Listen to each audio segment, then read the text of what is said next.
I want to ask you about Afghanistan, and from your point of view, looking at it as part of the greater Middle East, but also as a man who really understands military affairs. I've always been struck when you've briefed me on military stuff. I felt like it was a very detailed very detailed understanding of things on the ground. So the United States has been there for 20 years. It has not been able to defeat the Taliban. A, does that mean that it is inevitable that the Taliban will take over? And B, should the United States have stayed? So you have to be very sympathetic to the United States and other nations around the world that have made a decision to leave Afghanistan.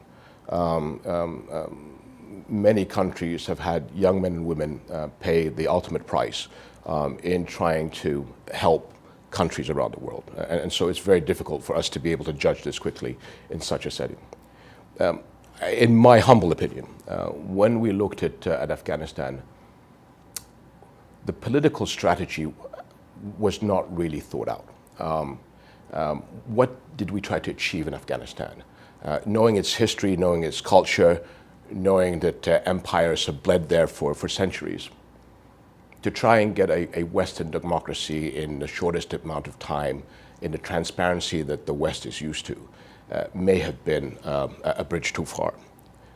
Soldiers did their job.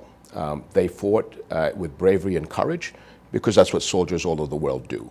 But without, I think, that clarity of where we were supposed to go, the military suffered. So now the military is out. Like all these issues, depending what happens with the Taliban and whether we see more extremist organizations anchor themselves in Afghanistan, are we years from now or months from now back to revisit the problem? God forbid that's the case. We've got to make sure what are the political objectives and are they realistic and achievable.